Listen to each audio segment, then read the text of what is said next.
2, 3, va a ser 2 más 0,3 por la frecuencia de referencia que es esta de acá. Entonces voy a poder bajar digamos, sin cambiar la frecuencia de referencia, a través de esta celda sumadora, yo puedo implementar una fracción de esa frecuencia de referencia. Pero bueno, tener, digamos, PLL multilazo, así, bueno, es más costoso y tiene sus desventajas también, ¿no? Y bueno, esto lo podría, digamos, seguir expandiendo a múltiples lazos, donde, bueno, puedo implementar las distintas decas. Sería como una salida de este problema que decíamos recién de la resolución. Y otra forma, por ahí sería el uso de prescalers. Digamos, yo puedo poner un prescaler en la entrada, de modo que me divida este oscilador de referencia. Ahí yo ganaría resolución. Y por otro lado puedo usar un prescaler en el lazo de realimentación para, digamos, aliviar el n este que decíamos recién, digamos, que ya si es muy baja esta frecuencia, acá este n tendría que funcionar, tendría que tener valores muy altos, entonces se pone otro prescaler acá, de modo que el n al n ya le llega la frecuencia de salida dividida, ¿no? Al agregar pierdo en cierta manera resolución también, o sea que es un compromiso, ¿no? Estas serían como dos soluciones intermedias, ¿no? Para aliviar estos problemas del PLL división entera. Bueno, ya habíamos visto en la clase pasada algunas especificaciones, ¿no? Bueno, entonces lo que quedaba un poco ver es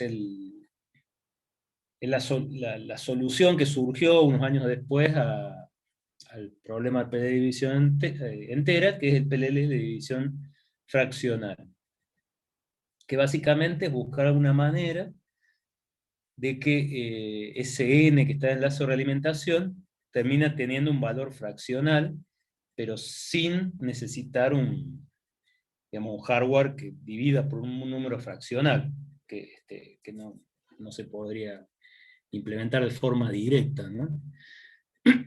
Entonces lo que se hace es introducir una segunda variable, aparte del n, se introduce la variable del tiempo. Entonces lo que se hace es hacer funcionar este divisor, se usa un divisor de doble módulo, que divida, en este caso, bueno, por n y por n menos 1, por ahí en otra documentación lo van a ver como n y n más 1, pero el efecto es el mismo.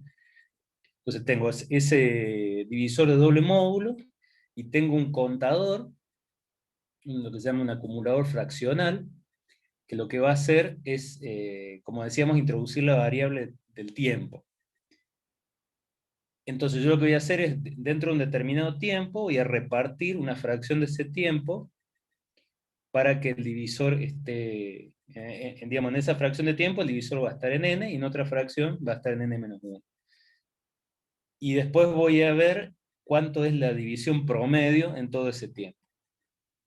Entonces, bueno, con el costo de que ahí voy a tener una complejidad adicional, yo voy a poder obtener el efecto de un n fraccional, ¿no?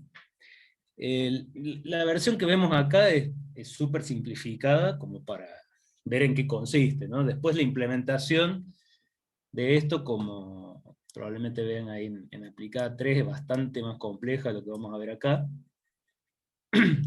Pero bueno, es más un tema, como les decía, de implementación. Eso no, la idea no es meternos en una clase completa de PLL fraccional, sino ver en general cuál es la idea,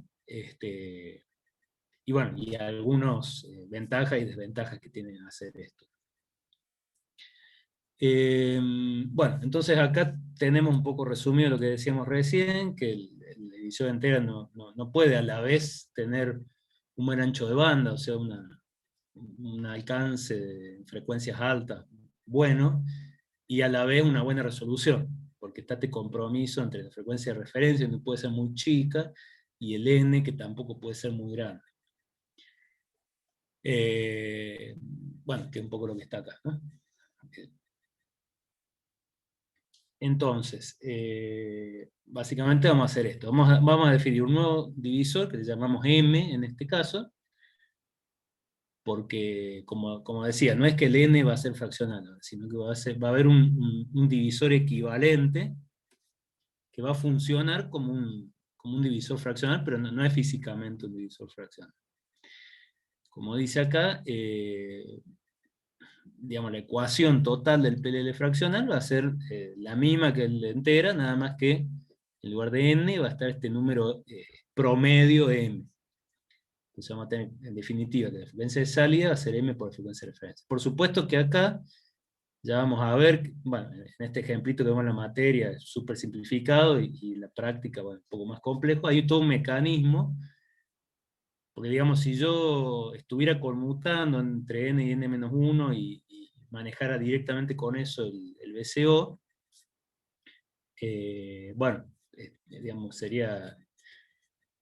estaría moviendo mucho la fase, digamos, de la salida, y eso me generaría, bueno, espurias, ruido de fase, habría mucho, estaría todo el tiempo ahí cambiando de valor la tensión de control del VCO, ¿no?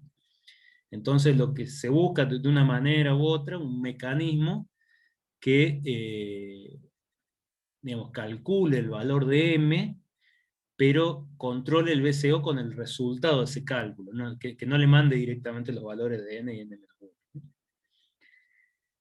N-1.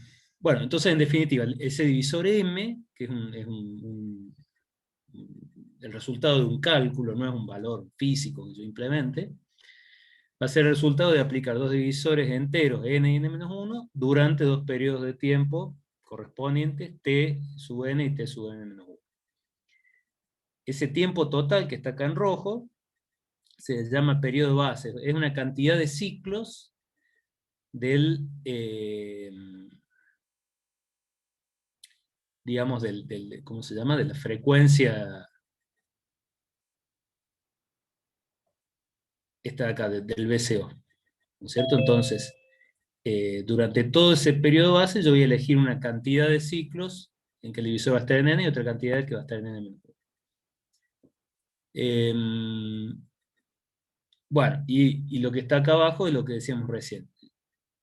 A su vez yo voy a tener que tener un mecanismo, que básicamente es un integrador sigma delta, que me va a ir ponderando todos estos valores del divisor, y me va a generar una tensión de control para el VCO, que va a ser digamos, eso lo va a decidir al final del periodo base. O sea, obtener un promedio de, según la cantidad de ciclos que estuvo en cada valor, obtener un promedio entre n y n-1. Bueno, entonces acá algunas variables que surgen son, por ejemplo, el ciclo de trabajo, que se define como los ciclos en n-1 sobre el total de periodo base, o sea, la cantidad de ciclos esta, celeste, sobre el total de periodo base.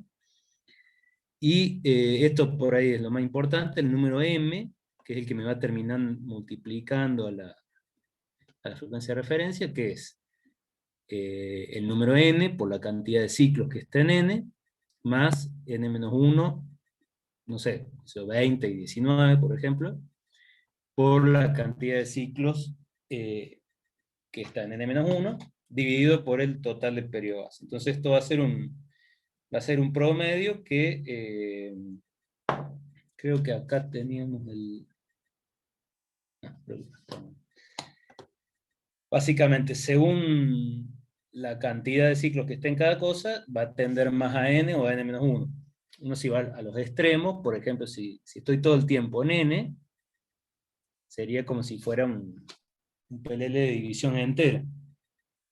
Entonces acá, básicamente, si está todo el tiempo en n, se me iría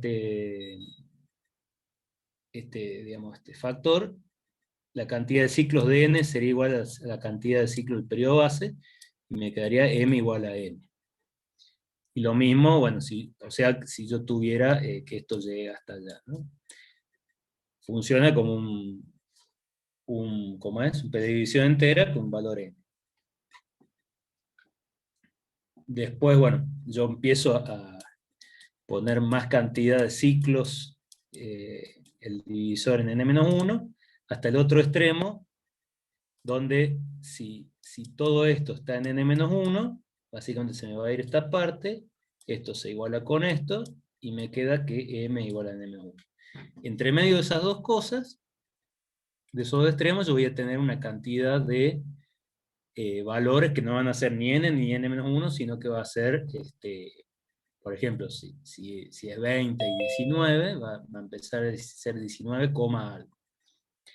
La cantidad de decimales que tenga, ¿de qué va a depender? Va a depender de la duración que yo tenga acá, o sea, de la cantidad de pasos que yo tenga acá. Digamos, según cuántos ciclos tome acá, supongamos que tome, no sé, bueno, vamos a ir por décadas, para que sea más fácil. Tomo 10 ciclos, yo voy a poder tener 10 combinaciones distintas acá, ¿no? O sea, 10 contra 0, 9 contra 1, 8 contra 2, y así hasta que sean 10 en n-1.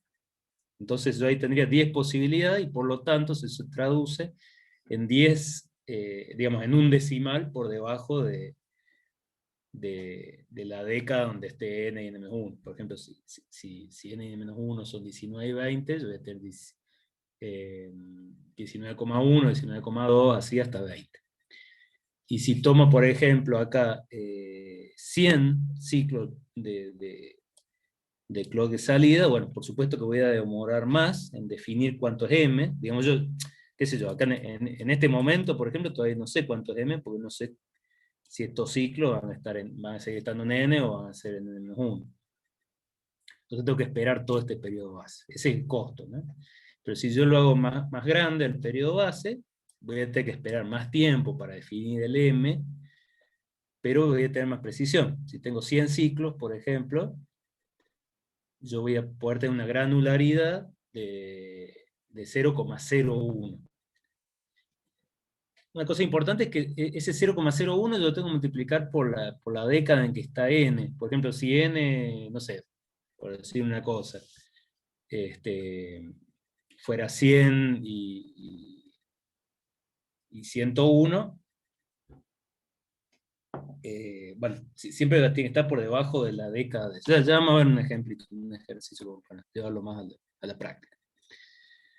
Pero digamos, el decimal ese no siempre va a ser 0,1, va a ser como 0,1 del divisor que yo tenía antes. Ya no era un ejemplito. Pero bueno, básicamente este es el concepto. Bueno, acá tenemos un esquemita también simplificado de cómo es el PL de división fraccional.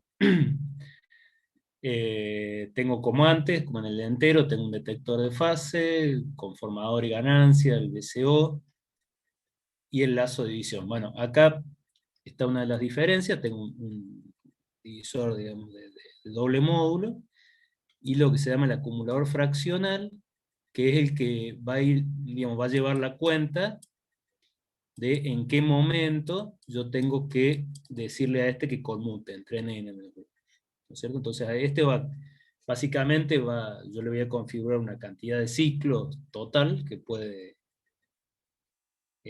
contar. Tiene que tener la capacidad de contar si yo necesito todo, ¿no? No sé, hasta 100, por ejemplo. Para que cuando yo tengo que dejarlo, por ejemplo, permanente en n. Y después, a medida que yo vaya achicando la cantidad de ciclos en n y vaya agrandando la n-1, lo que va a hacer es básicamente definir en qué momento tiene que conmutar entre n y n-1. Bueno, y después tengo un circuito acá auxiliar, que es lo que decíamos, que bueno, que es la versión por ahí más simple. Después esto en la práctica tiene unas vueltas más que no las vamos a ver acá. Pero básicamente acá al detector de fase llega la señal esta dividida por lo que yo haya definido acá. Y acá voy a tener un integrador sigma delta, que ahora vamos a ver un ejemplito. Y al final del periodo base, digamos, cuando ya pasó todo esto, tenemos un circuito de muestreo y retención, que me va a capturar el valor final de este integrador. Es como que este integrador me va a implementar todo esto, de ir contando y viendo. Básicamente, cuando está en, lo que va a pasar es que cuando está en n, me va a generar una rampa positiva. Es como que acá me va a ir generando una rampa positiva, y cuando está en n-1 me va a ir restando de eso. Entonces, dependiendo de la relación entre las dos cosas, me va a generar una tensión. Digamos, esta V2 va a ir siguiendo la forma de esa rampa, y este circuito de muestreo de retención me va a capturar en cuánto estaba esa tensión cuando yo llegué al final del periodo base. Y eso es lo que le va a mostrar al VCO. Entonces el VCO es como que va a ir, digamos, al VCO le van a llegar las tensiones finales de cada uno de esos procesos de integración.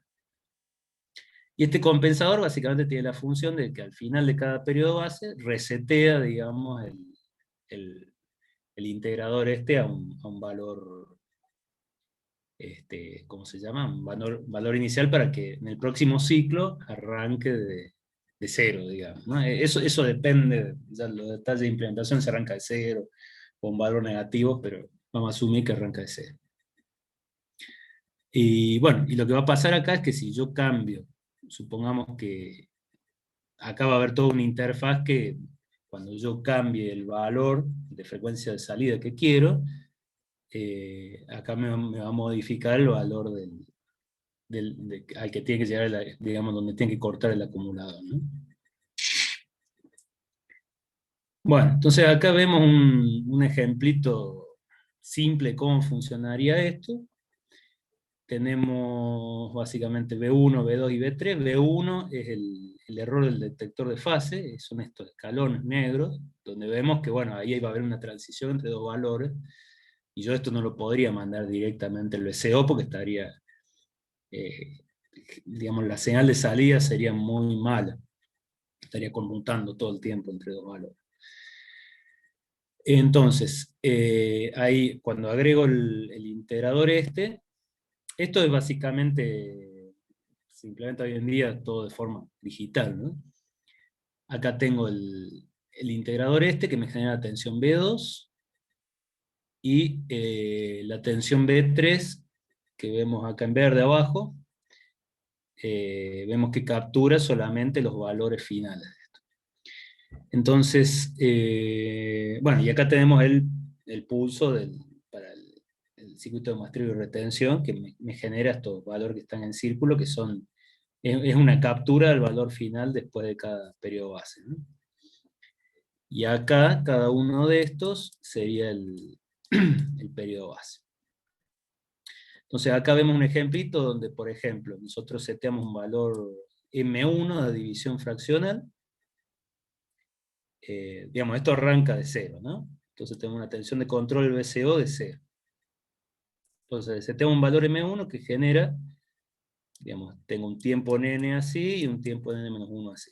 Entonces va a generar una rampa positiva así y una rampa negativa así, y eso va a producir esta tensión final, que es la que va a capturar el circuito de muestreo y retención al final de este ciclo.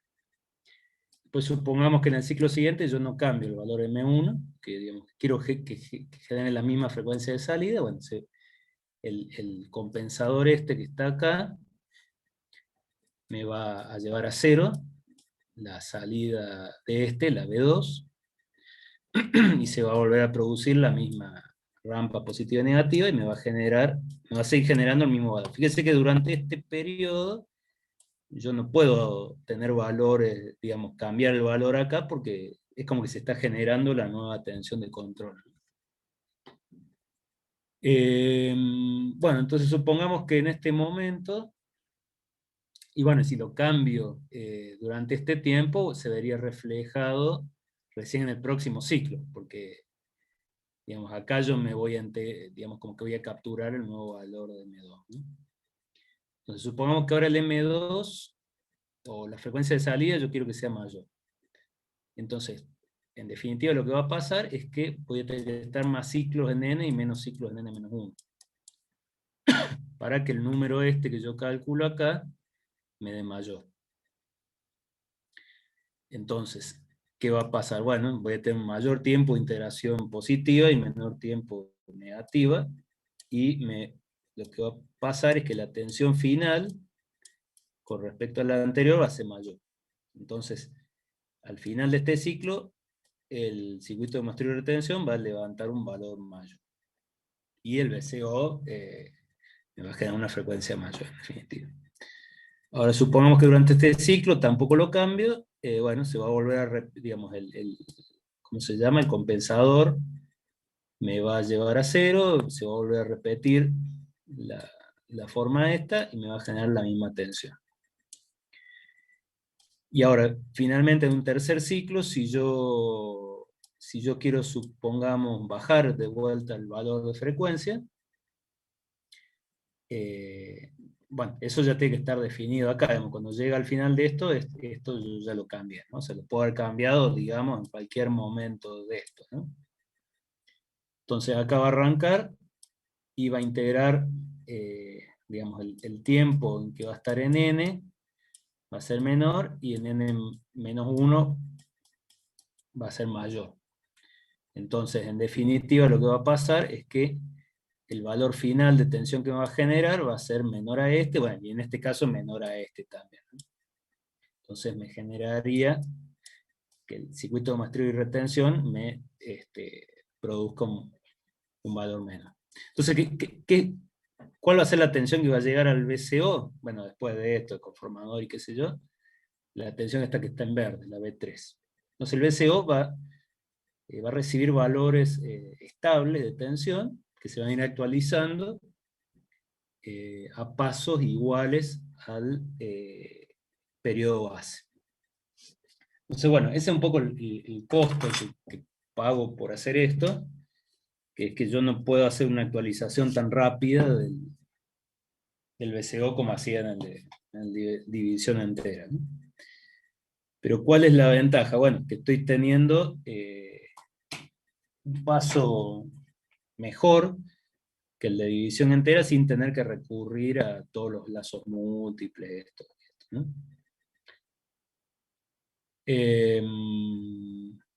Bueno, estos fueron, digamos, hay varias notas de aplicación y documentos donde habla de esto. Por ahí, si uno va acá a la documentación, por ahí bueno, hay libros completos que hablan de este tema. Básicamente tienen el 086, habíamos dicho que el 085 es más para DDS, el 086 sería para la parte de PLL, mucho no lo menciona, los fraccionales, pero no habla mucho. Pero bueno, por ahí, después cada fabricante es como que fue implementando su arquitectura para implementar esto, y bueno, tiene pequeñas variantes. Pero el que está bastante claro es esta nota de aplicación. Pero bueno, aún así, si ustedes la miran, van a ver que es bastante más denso de esto que estamos viendo acá, digamos, algunos bloques más. Pero bueno, esa sería un poco, si uno quiere ver más en profundidad lo que es PLL fraccional, por ahí lo que se recomendaría, como para ver un caso, ya les digo, ustedes van a ver otros libros que tienen pequeñas variantes, ¿no? Más que nada lo que fueron avanzando es para tratar de minimizar las espurias, el ruido de fase que se produce, bueno, que se produciría con esta conmutación así abrupta, ¿no? Entonces, bueno,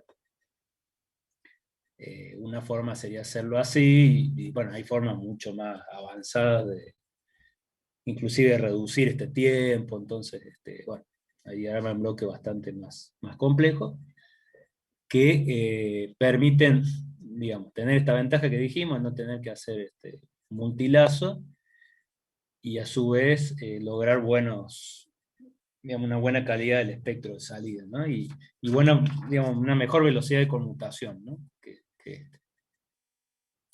Bueno, entonces acá pusimos dos ejemplitos numéricos, esto un poco también para, si tienen que hacerlo en algún parcial, digamos, son ejemplos simples, pero para que lo vean una vez, más o menos cómo se haría. Entonces, Básicamente hay dos ejemplitos. Uno le dice, bueno, ¿qué frecuencia quiero tener con los decimales? Y hay que calcular, bueno, o sea, acá les damos una frecuencia que queremos tener de salida, y con eso tienen que calcular la referencia, el n-1 y la relación entre los ciclos. Entonces, acá, por ejemplo, tendrían dos opciones, que sería básicamente para dos frecuencias de referencia distintas que ustedes tuvieron, ¿no? O sea, acá, por ejemplo, si es un mega, bueno, el múltiplo m va a tener que variar entre 7 y 8, ¿no? El n básicamente va a ser 8 y el n-1 7. Y de ahí lo que yo le decía, tienen que contar con respecto a la frecuencia de referencia, que en este caso la elegimos como un mega, la cantidad de decimales que tendrían por debajo de esa frecuencia de referencia. En este caso son 4 lugares por debajo. Bueno, entonces ahí básicamente el número que tienen que generar es 4751. Entonces, básicamente ahí yo, fíjense, tengo un valor, ¿cómo se llama? En el orden de los miles, entonces tengo que tener, digamos, este periodo base tiene que ser de 10.000, si voy por décadas, ¿no? Bueno, tengo que ir por décadas, porque tengo que ir entre 7 y 8. Entonces, básicamente voy a necesitar 10.000 ciclos acá, como dijimos hace un rato, para ir desde 7 hasta 7,0001 y poder generar concretamente esta frecuencia que se pide, ¿no? Fíjense que necesito una 10 milésima de resolución. Bueno, entonces básicamente ahí se aplica la ecuación esta, ya cuando tengo cuánto es el n-1, y la cantidad total de ciclos, y bueno, acá como necesito 4751, tengo que tener. Fíjense que lo que yo estoy por encima del n-1 es la cantidad de ciclos que tendría que tener en n. Digamos, cuanto más pongo en n, más me acerco al 8 en este caso. Entonces, bueno, acá tengo que tener 4751 en 8 y 5249 en 7. Bueno, si yo hago la cuenta de esta, me va a dar el divisor este. Entonces, bueno, ahí voy a tener una referencia de 1 mega, pero fíjense que estoy teniendo una resolución serían 100 Hz. Entonces, ahí se nota que tengo una resolución bastante menor a la frecuencia de referencia. Y bueno, otra opción sería si yo arranco con una frecuencia de referencia más chica. Fíjense que acá el costo sería, bueno, tener un oscilador que se estable a 100 kHz, ¿no? Y por otro lado, que el N va a ser mayor. ¿Se acuerdan que dijimos que la frecuencia de referencia chica y los N grandes son digamos, son más difíciles de lograr? Entonces, en este caso, bueno, ya tendría que tener un N, ya me corro un lugar la coma. Fíjense que acá la resolución, lo que decíamos hace un rato, me tengo que fijar cuánto, cuánto está por debajo de la resolución con respecto a la frecuencia de referencia. Yo acá tengo una referencia de 100 kHz y necesito una resolución de 100 Hz. En este caso va a estar 1000 veces por debajo. Acá estaba 10.000 veces por debajo. Entonces, bueno, la única diferencia acá va a ser que, bueno, los N van a ser 75 y 74, y eso como que me va a relajar un poco los requerimientos de cantidad de ciclos del periodo base este. Básicamente acá, es como que este tiempo va a ser menor. Bueno, y en este caso, van a ser 751 ciclos en N y 249 en N. Bueno, y acá agregamos esto que dijimos hace un rato, los dos extremos, ¿no? Cuando está todo en N-1, ¿cómo quedaría? Y cuando está todo en N, ¿cómo quedaría? Y para el caso concreto también, ¿cómo quedaría? Y bueno, después hay otro ejemplo numérico, que es mirándolo, digamos, del otro lado, donde yo ya tengo el N y tengo la frecuencia de referencia, y hay que calcular cuál sería la gama de frecuencia de salida que puedo obtener. Entonces, en este caso, si tengo un N15, bueno, el N-1 va a ser 14, y entonces la frecuencia de salida, digamos, lo primero que tendría que sacar es entre qué extremos va a variar. Va a variar entre N-1 por la frecuencia de referencia, y N por la frecuencia de referencia, entre estos dos extremos. Entonces, si el PLL fuera entero, yo podría saltar de 70 a 75 megas, ¿no? O sea, con un paso de 5 megas. En cambio, si tengo, como dice acá, un PLL fraccional, por ejemplo, acá los datos serían el N, y por lo tanto el N-1, la frecuencia de referencia, y los ciclos del periodo base, también son importantes, ¿no? Entonces, básicamente, fíjense que la cantidad de ciclos esta es cuántas décadas voy a poder estar por debajo de la frecuencia de referencia, que es lo que está acá. Si tengo 5 megas y tengo 10.000 ciclos, la resolución va a estar 10.000 veces por debajo de los 5 megas. O sea, va a ser 0,5 kHz. Entonces, esto como visto del otro lado. Acá yo tenía un requerimiento de frecuencia de salida, y bueno, dependiendo de la frecuencia de referencia posible, tenía que calcular los ciclos y eso. Bueno, acá tengo los ciclos y tengo el N, y la frecuencia de referencia, y tengo que calcular cuál es la gama de frecuencia de salida. En este caso, va a ser de 70 megas, 75 megas, en paso de 0,5 kHz, porque tengo 10.000 ciclos de periodo base. O sea, 10.000 combinaciones posibles entre una cantidad de esto, ¿no? Entre ciclos en N y ciclos en N-1. O sea, 10.000 contra 0, 9.929 contra 1, 9.928 contra 2, y así hasta el otro extremo, ¿no?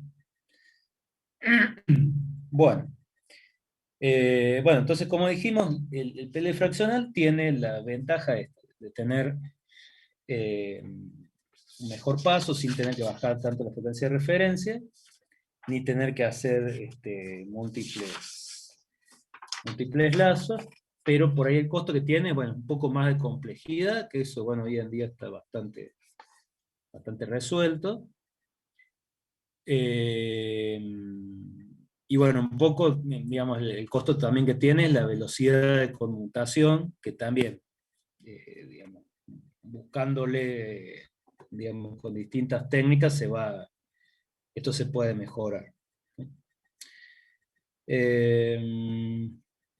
Bueno, entonces básicamente lo que permite es tener un buen rango de frecuencias en la salida,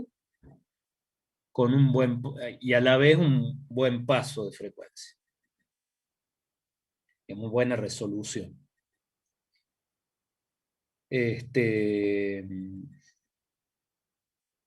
Bueno, y a su vez, si la frecuencia de referencia puede ser mayor, digamos, no necesito tener esto tan, digamos, tan chico, eso también impacta en el ancho de banda del filtro que tiene acá. ¿Se acuerdan que el filtro pasa abajo ese? Me definía la velocidad de respuesta. Si yo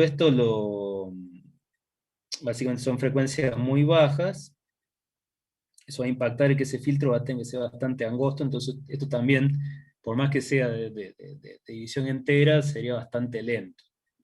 Entonces también al poder usar frecuencias más altas acá, si yo resuelvo el tema acá de que esto sea más o menos, que no me genere muchas espurias, me permitiría también una velocidad, una buena velocidad de conmutación, ¿no? Bueno, después de vuelta, ahí en la nota de aplicación analiza más todo el ruido de fase. Bueno, no vamos a meter tanto en eso, pero conocer un poco qué recursos tenemos. Bueno, entonces, esto, como dijimos, es como un método, digamos, un método muy utilizado para cuando necesito tener buena pureza espectral, una señal senoidal, sin irme al extremo de lo que es la síntesis directa analógica. Dijimos que era muy, muy impráctico hoy en día. Entonces tendríamos, en cuanto a, digamos, a costo, podríamos decir que lo más económico sería el DDS, eh, que esto también, bueno, de vuelta, si no hay grandes requerimientos en cuanto a la calidad de la señal, es algo que se usa mucho, por ejemplo, bueno, en cualquier aplicación, ¿no? Donde yo necesito un oscilador, ¿no? Que son FPGA, se usa mucho, se llaman osciladores controlados numéricamente. Serían este tipo de oscilador. Después le seguiría, digamos, en calidad, si yo necesito una mejor calidad de señal, son los PLL. Y bueno, esto en casos muy especiales, la directa analógica ya, bueno, sería lo que tiene la mejor calidad, pero ya el costo y la complejidad da un salto bastante grande. Bueno, acá tienen al final entonces un poco algunas referencias. Y después acá, mm, acá tienen, esto bueno, no lo vamos a ver en detalle, pero después, bueno, si ustedes van a las notas de aplicaciones, el 85 y el 86, por ahí para otra aplicación también, tienen software que les permite, por supuesto que en este caso, bueno, está muy atado a los dispositivos de Analog, pero vienen software que les permiten diseñar tanto los PLL como los, ¿cómo se llama? Como los DDS. Viene otro software que se llama DSIM DDS,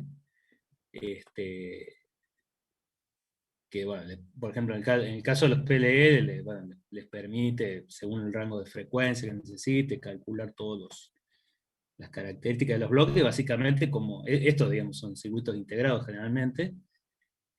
A veces algún bloque lo tienen que implementar en un circuito externo, como por ejemplo el VCO, pero bueno, les ayuda mucho en diseñar todo este tipo de sintetizadores. Entonces, para el caso de Analog tienen esto, ¿no? El ADSYNC PLL, la parte de PLL, y el ADSYNC DDS.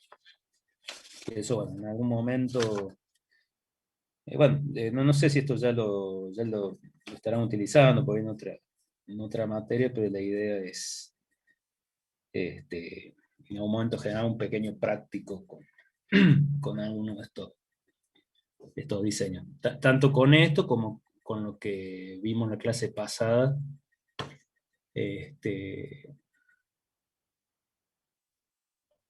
No sé si lo había puesto acá. No, bueno, ese DDS que habíamos visto. No sé si lo tengo acá. Ah, lo tengo acá.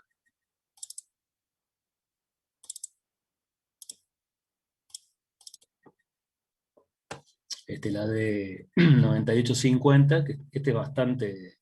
Bueno, por ejemplo, podrían llegar, seguramente viene ahí en el DSIM DDS para diseñar esto, ¿no?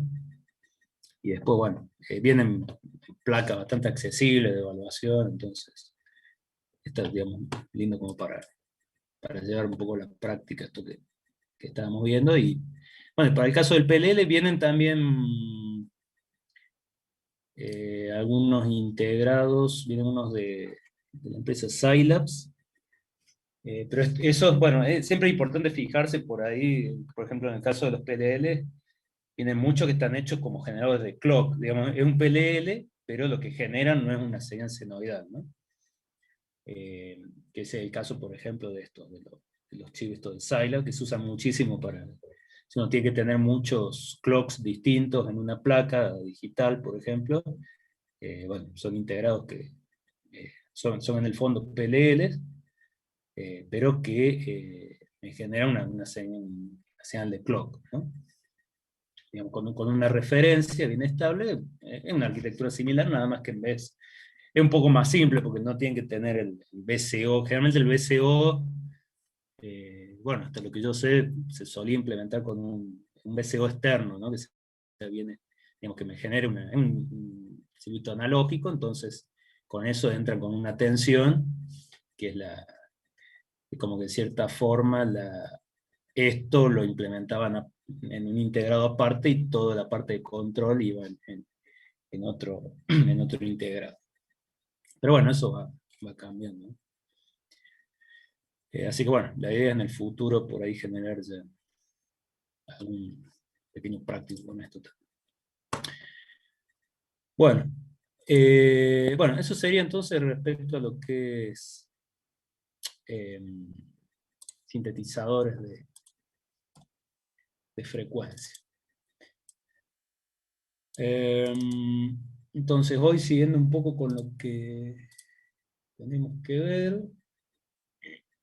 eh,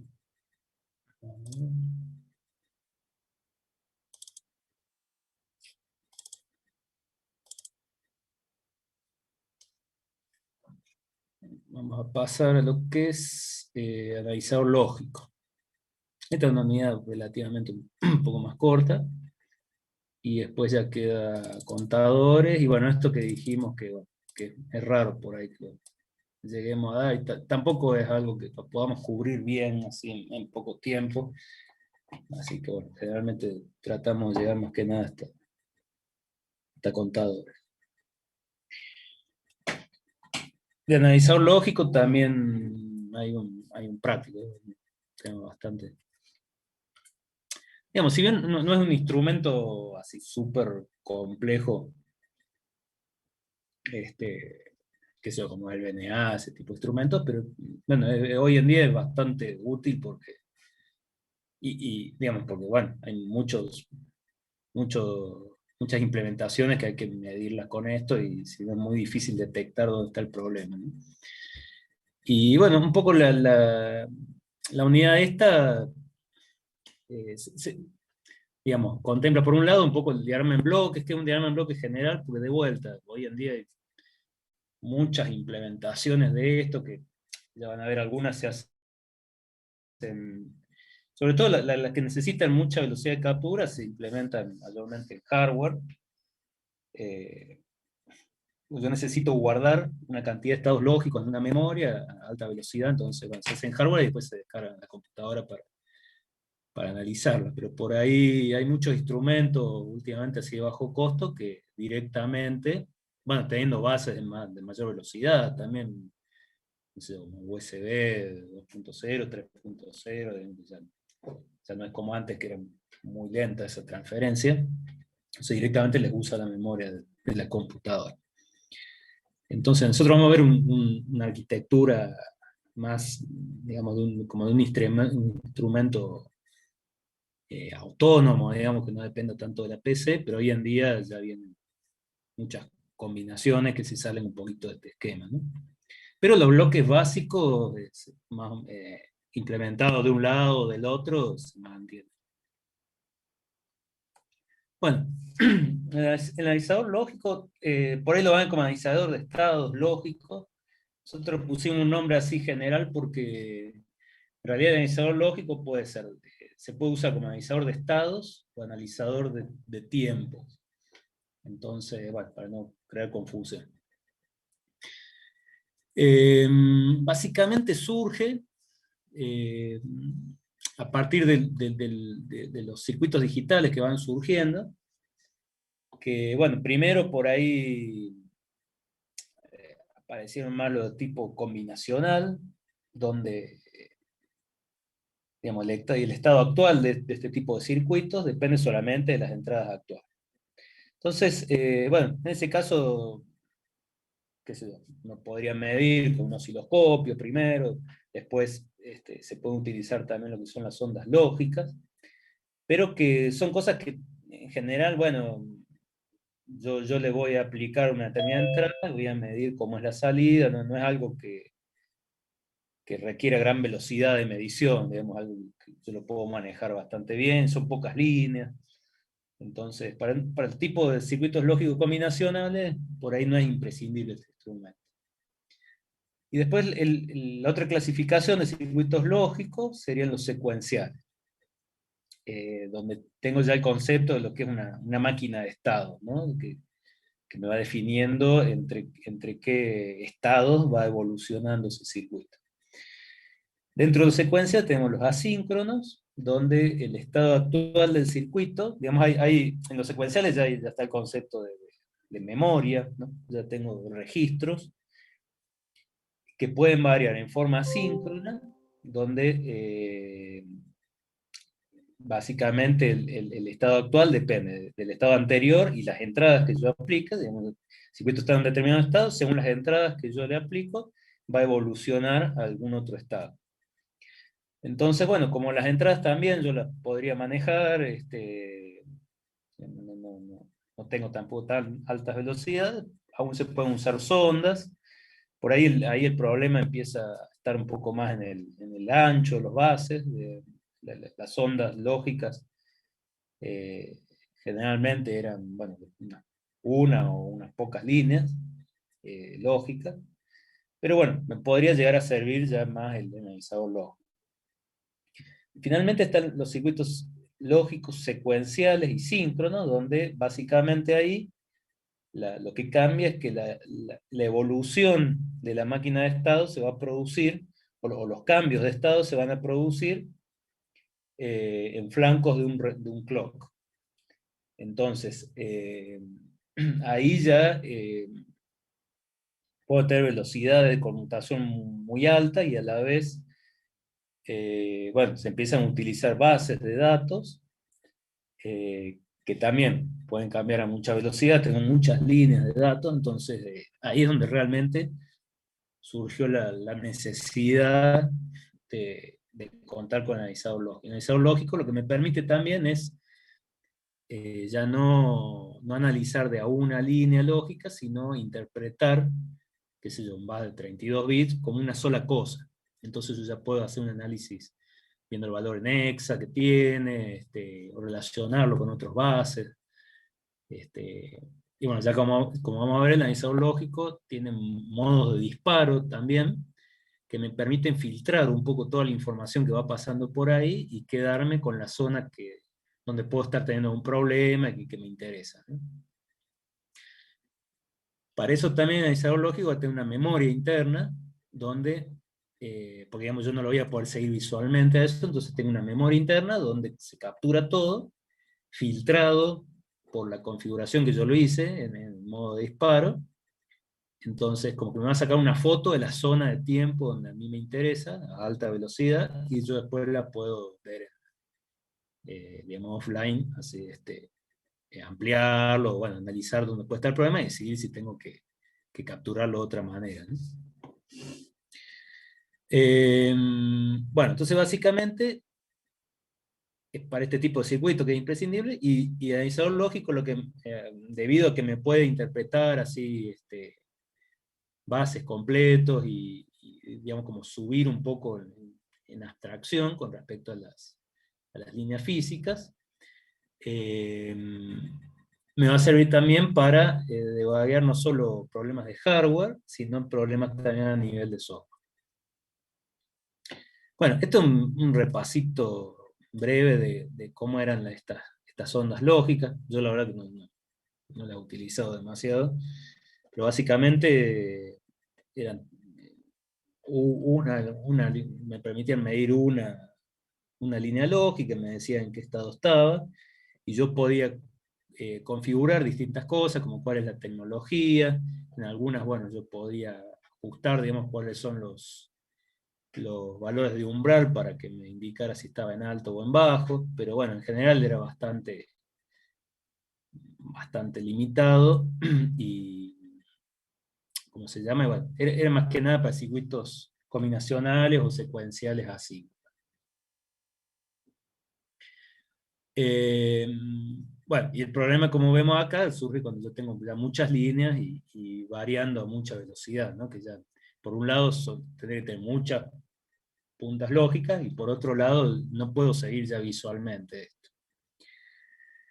Entonces, bueno, acá vemos un pequeño resumen de cómo surgió, más o menos en el año 67, surgieron los primeros analizadores lógicos. y justamente surgieron ante necesidades para debaguear circuitos lógicos, ¿no? Evolucionaron más o menos en forma paralela lo que son los osciloscopios de almacenamiento digital. Y bueno, también ante los problemas que presentaban los osciloscopios para ver estas señales donde no me interesa tanto la forma, sino cómo van evolucionando en general, ¿no? Bueno, una cosa importante es que el analizador lógico, igual que la sonda, digamos, va a reaccionar ante cambios digamos, cuando las señales traspasan los umbrales lógicos, ¿no? O sea, en la pantalla de un analizador lógico, a menos que sea un osciloscopio señal mixta, que sea otra cosa, pero el analizador lógico no me va a mostrar en general la forma de la señal, sino que digamos, la entrada básicamente es de a una línea digital, no va a tener un conversor analógico digital adentro, por eso no me puedo mostrar la forma, sino que está orientado, como habíamos mencionado cuando vimos osciloscopio. El osciloscopio, como tiene pocos puertos, y cada uno de esos puertos internamente requiere muchas líneas digitales para representar la forma de la señal. El analizador lógico, como si yo todas esas líneas digitales las tuviera accesibles en la entrada. Entonces, por ejemplo, yo en un puerto analógico, un osciloscopio de almacenamiento, para representar esa forma de onda, internamente quizás tengo que tener un conversor AD de 12 bits. Bueno, acá es como si yo esos 12 bits directamente los adquiero en la entrada, ¿no? Entonces cada señal básicamente es un bit, ¿no es cierto? Y apunta a otra cosa este instrumento, por ahí, a analizar más las relaciones entre esas líneas. Bueno, por supuesto, como vemos acá, algunos analizadores ya no son puramente analizadores lógicos, sino que por ahí tienen alguna característica, sin mostrarme la forma de onda, si yo lo configuro con algunas funciones especiales, por ejemplo, detectar glitches o violaciones de cantidad de tiempo, lo pueden detectar, digamos, no me muestran la forma, pero detectan esas situaciones. Y otros que en realidad son osciloscopios de señal mixta, porque sí o sí necesito un conversor analógico digital para representar una forma de señal. Bueno, en esos casos hay un ejemplito, por ejemplo, de una empresa que se llama Saleae, que bueno, en software yo puedo ver la forma de señal, pero bueno, ahí por detrás estoy teniendo una conversión, ¿no? Bueno, esto, para que ustedes después lo vean mejor, algunos casos típicos donde si yo tuviera un osciloscopio y un analizador lógico, elegiría una cosa u otra. Generalmente el osciloscopio, bueno, como decíamos, está orientado a pocas señales analógicas, medir características propias de una señal analógica, como tiempo de subida y bajada, fase, potencia, corriente, relaciones entre flancos, estabilidad de la señal, estados transitorios, ver si hay glitches o de una onda. Por ejemplo, podría ser una señal digital que yo quisiera ver si hay un sobreimpulso o está muy redondeada. Bueno, ahí ya tengo que usar un osciloscopio, ¿no? Y medición también de, por ejemplo, de intervalo de tiempo con mucha precisión, que eso también un poco con el analizador lógico podría llegar a ser. Pero básicamente, como dice acá, cuando necesito buena resolución vertical, o sea, poder ver formas de onda, los osciloscopios. Y el analizador lógico es ya cuando tengo sistemas, bueno, que son puramente digitales, y cuando tengo que relacionar muchas señales digitales entre sí, ver como decíamos, así una máquina de estado, ver cómo va evolucionando, digamos, cosas más digamos, de alto nivel, ¿no?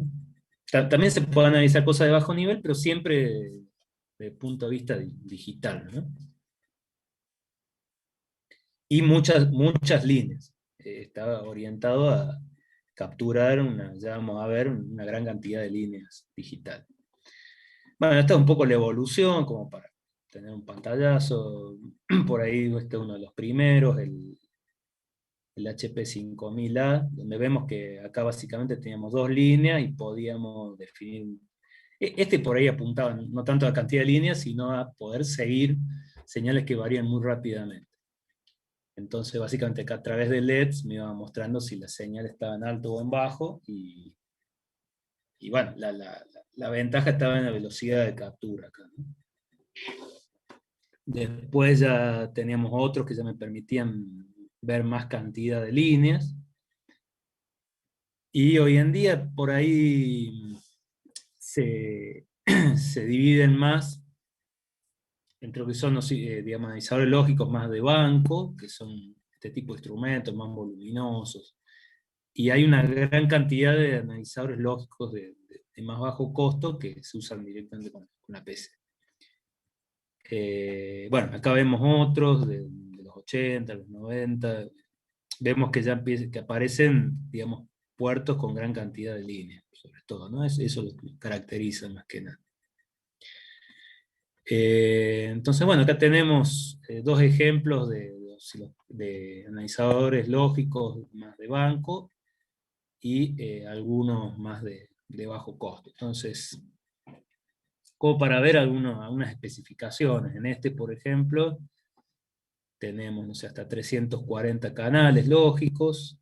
Esto ya vamos a ver, generalmente bien, las velocidades de captura se especifican para lo que se llama modo de estado y modo de tiempo, y en el modo de tiempo suelen ser bastante mayores.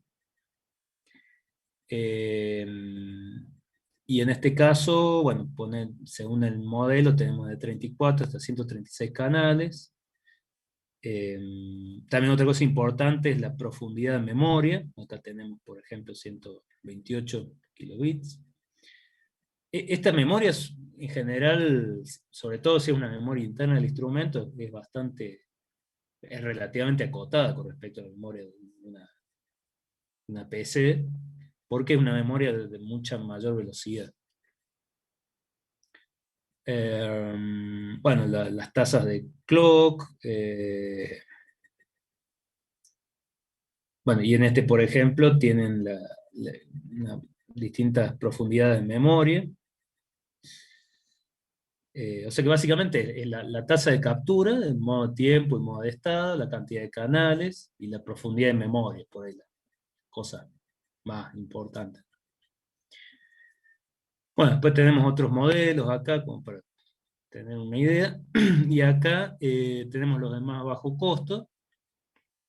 Empresas ahí como esta Salea, que tiene varios modelos.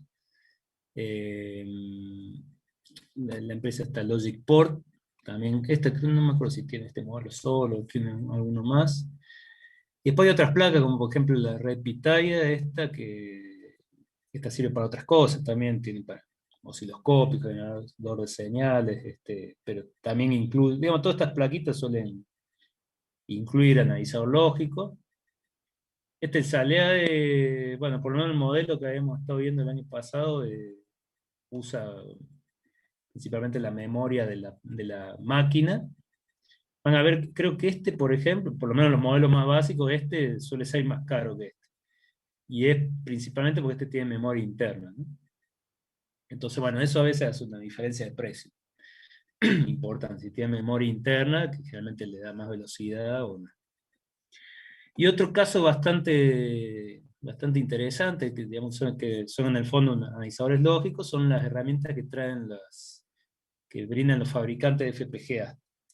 Entonces, por ejemplo, creo que Altera es el que ofrece, no sé ahora si habrá cambiado el nombre, pero ya trae integrada la herramienta esta Signal Tabs, que básicamente implementa un analizador lógico con los mismos recursos del FPGA. Entonces uno puede probar algún diseño que hizo en la FPGA sin poner un instrumento externo.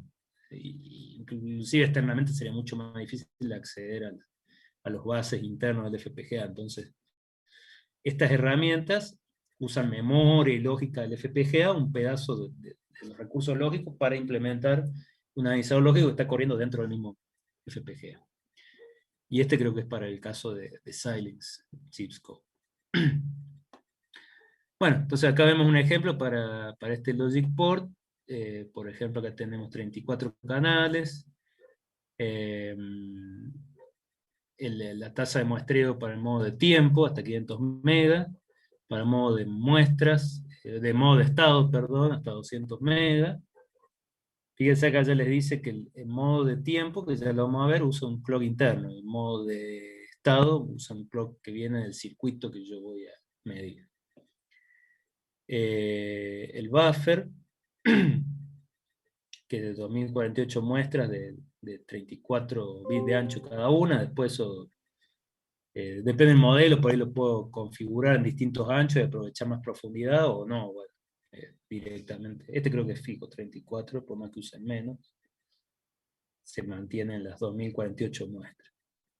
Todas esas cositas son importantes después porque a veces, dependiendo del tamaño de la memoria, es que tanto tengo que hilar fino para poder capturar de todo lo que está pasando por el bus la parte que me interesa. Bueno, después los tipos de disparo, eso también cambia bastante de un modelo al otro. Y como vemos acá hay un montón de posibilidades. El disparo, digamos, no es solo sobre una línea, sino que yo puedo hacer disparos sobre un bus, digamos, definir qué valor tiene que tener ese bus para que dispare, o si tiene que estar por encima, por debajo, entre dos valores, digamos, esos, supongamos, no sé, 8 bits, definirlo como una sola cosa, y decir, bueno, si estos 8 bits son mayores que tal cosa, o menores que esto, disparo. Y también se puede agregar una parte secuencial, es decir, que bueno, que el disparo no sea solo que el bus adopte tal valor, sino que, no sé, que se produzca 5 veces eso, digamos, sin importar en qué momento, por ejemplo. Entonces el instrumento lo que va haciendo, se va fijando cuántas veces se produjo ese valor, y cuando llega, por ejemplo, a 5 veces, bueno, ahí dispara. Y el disparo, en definitiva, es lo que me dice en qué momento el instrumento empieza a capturar señal, ¿no? O digamos, empieza, o bueno, termina, eso depende como yo lo defina, pero es como en qué momento saca una foto de las transiciones que hubo en las líneas. Eso ya que lo vamos a revisar. Chat. Bueno, ya ahí me preguntaban del parcial, y ahora le comentamos ahí al final. Bueno, y otro tipo sería, por ejemplo, los osciloscopios de señal mixta, que los habíamos mencionado cuando vimos osciloscopio, que básicamente es una mezcla entre analizador lógico, como vemos acá. Este es el que está ahí en el laboratorio de técnicas. En este caso creo que tenemos algo como, no sé si dice acá, creo que eran 16 canales digitales que van por acá, que los muestra acá abajo, y 2 canales analógicos, que serían estos dos. Entonces yo acá puedo, si bien la parte digital tiene menos posibilidades que, por ejemplo, este está hecho solamente para señal digital, entonces tiene como muchas más opciones. Acá tiene analógico digital, pero la parte digital es un poco más limitada, cómo la puedo configurar. Pero bueno, estos osciloscopios son bastante difundidos hoy en día porque me permite bueno, medir parte analógica y la parte digital. Una mezcla. Bueno, entonces vamos a empezar a ver un poquito, a ver en esto último que nos queda, de qué se trata este instrumento, y ya en la clase que viene vamos a empezar a ver un poquito más los modos de uso, los disparos y eso. Bueno, básicamente el analizador lógico tiene, bueno, una punta de prueba. Esto básicamente me hace puede ser pasiva, activa o dedicada, y me hace la interfaz con el circuito que yo quiero medir. Ya vamos a ver que esto puede levantar señales nada más, o puede interactuar, puede también generar alguna señal que me permita, por ejemplo, no sé, si un circuito está esperando una confirmación para hacer otra cosa, bueno, puedo yo generarle ese tipo de señales. Pero básicamente, bueno, esta punta de prueba toma los canales que le llamamos de datos. Estos son un montón de líneas digitales que,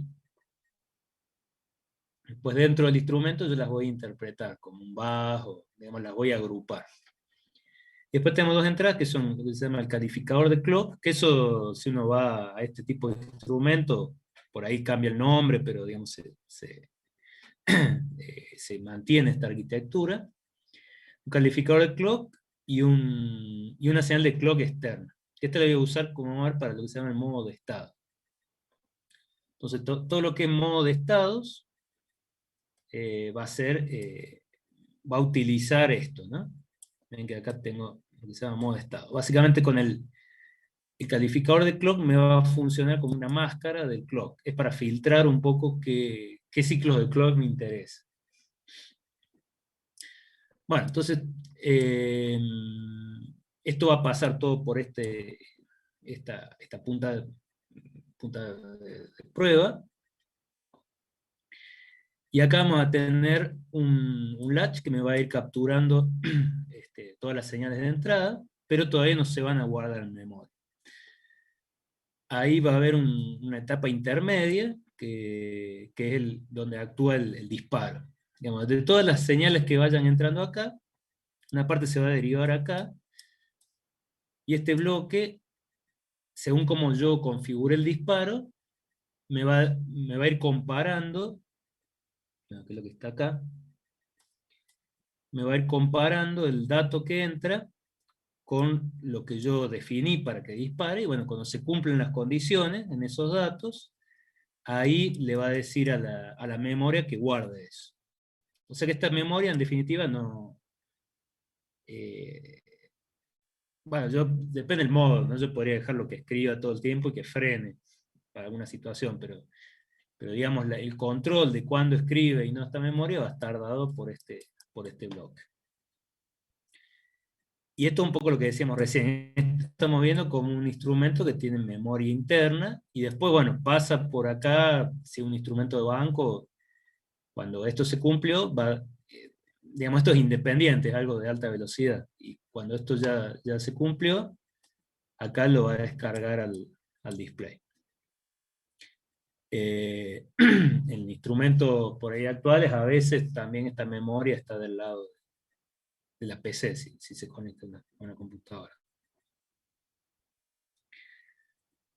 Bueno, eh, después la parte del sincronismo, como dijimos, puede venir si es modo lo que se llama de estado, viene de afuera, del circuito que yo quiero medir, y si no, puede venir de un clock interno. Entonces, lo que es en modo de tiempo, si yo lo pongo en modo de tiempo, sincronizo con un clock interno; si lo pongo en modo de estado, sincroniza con una señal que le vamos a llamar clock, pero puede ser cualquier señal del circuito que yo quiero medir, que la voy a usar como un clock, digamos, que va a ser la que me va a generar los flancos donde yo levanto estos datos. Y después acá adentro hay un circuito que le vamos a llamar secuenciadores y retardadores, que son los que junto con digamos, con los registros de disparo, digamos, con los valores que yo defino que tienen que tener las señales, estos secuenciadores y retardadores me implementan, digamos, la parte secuencial, lo que decíamos hace un rato. No sé si yo defino que se tiene que cumplir tantas veces tal palabra, o si espero una palabra y después me quedo esperando otra. Digamos, esto sería lo que me implementa la parte secuencial, y esto es la parte combinacional, digamos, del disparo. Bueno, entonces esa sería un poco la parte general, la parte del sincronismo, que puede venir de acá o de acá, la parte del control de almacenamiento y de disparo, que está acá, y bueno, dentro de este mismo bloque también la parte por ahí estas dos cosas me definirían lo que se llama el modo de disparo.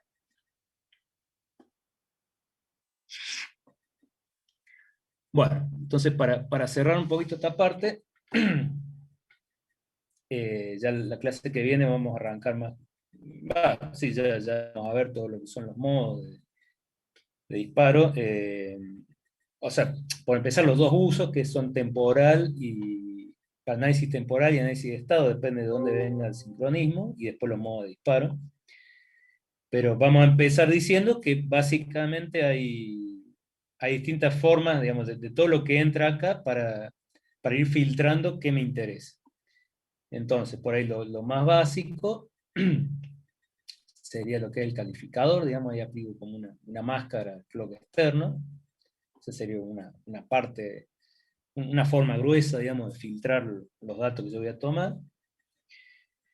Después tengo lo que es el muestreo transicional, que es guardar solamente, digamos, fuera de lo que es el disparo, digamos, que se guarde solamente los momentos en que hay transiciones acá, digamos, si siempre tengo el mismo dato, no almacenarlo. Y bueno, ya la tercera forma de filtrar los datos que voy a capturar serían lo que son los modos de disparo, que se definen más en esta parte. Entonces, bueno, un poco esto es lo que vamos a ver la clase que viene, empezando por, bueno, cómo funcionaría esto, y después cómo se usarían estas dos cosas. Y paralelamente ver cuáles son las dos formas generales de uso, como, digamos, el modo que se llama de estados, que es cuando yo me guío con un clock que levanto de mi circuito, y el modo de tiempo, que es más parecido a que sea un osciloscopio, que es con un clock interno. Así que bueno, la clase que viene ya vamos a ver, la idea es terminar un poco digamos, avanzar sobre esta unidad que no es tan larga y llegarla hasta el final.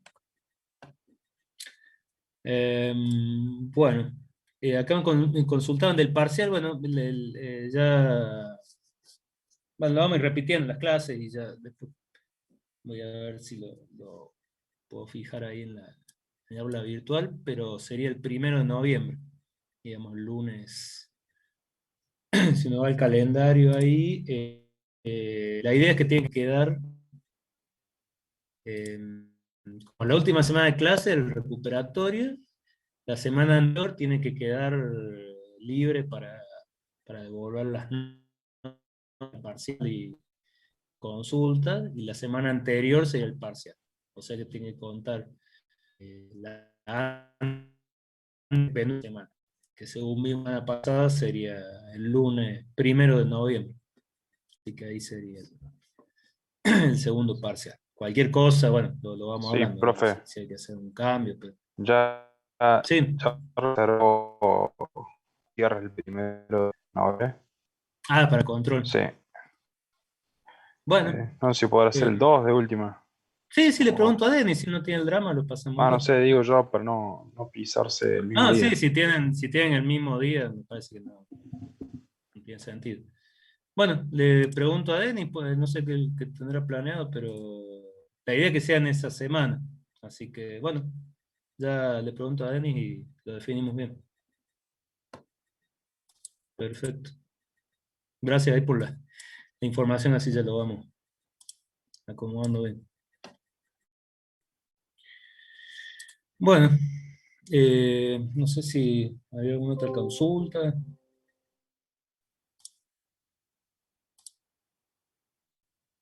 Bueno, si no hay más nada, nos veríamos el bien con Denis, entonces así jugamos el parcial. Muchas gracias, profe. Buenas noches. Bueno.